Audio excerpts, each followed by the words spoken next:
I'm Glen Dall with Apex North Business Coaching, here to talk about a tool that I've been using to address an issue, a pain that many business owners have all the time, even before the COVID crisis. But for many, it's really become an issue during this time when we have workers working virtually.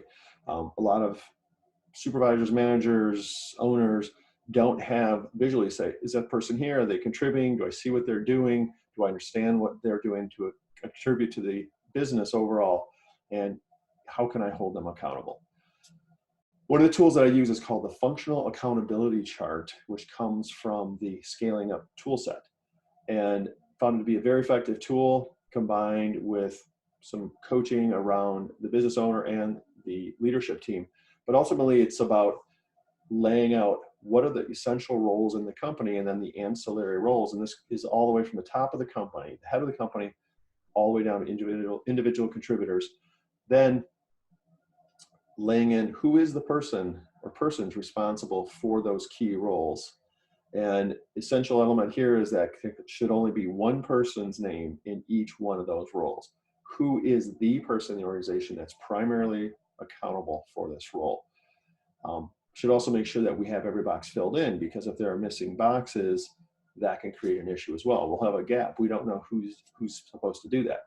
If we have two people in the box, then we still don't know who's supposed to do it, because it could be me, it could be her. Who knows? After we've had that identified, it's moving on to what is the leading KPI? What is the measurement or metric that can predict how I'm going to perform against my accountability for my role? Second then is the lagging KPI. So that's the result. Then I like to add in the third column, which is a P&L line item. So let's assume I'm head of sales for an organization. If I'm head of sales, my leading KPI could be number of sales calls made by myself and my team in a given week. So let's assume we're making 100 sales calls in a given week. That's our KPI, okay? That's a leading KPI. Another KPI can also be what is our close ratio on each one of those sales meetings that we're having. Let's say it's 10%. So my close ratio, or my number of deals closed, could be my lagging KPI.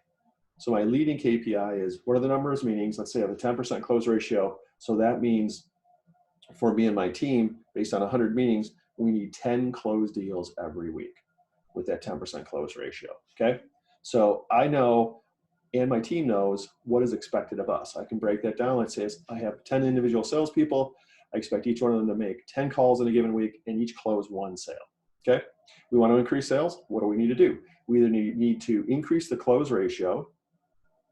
Say we were able to double it to 20%. Those 10 meetings now can result in 2 closed sales per salesperson, or 100 for the team, 20 for the company. Or maybe we need to make more sales calls. Either way, we don't know until we measure it, right? We can also determine who within an individual team is contributing, because then they have also have a delegated KPIs within that accountability. My line item, revenue, right? Most times sales leaders, many salespeople are like, what's your revenue? What's your number? How did you hit your number? Well, by the time we know that, that's way far down the pike, right? So line item, lagging KPI, leading KPI, who is the one person accountable at the end of the day, and then what is that role? That's the Functional Accountability Chart. Feel free to download the tool here through the Breakthrough Hub. Visit my website, apexnorthcoaching.com. I'm Glen Dall. If you need more help with this tool or any other strategic planning tool during this crisis, feel free to reach out. Thanks.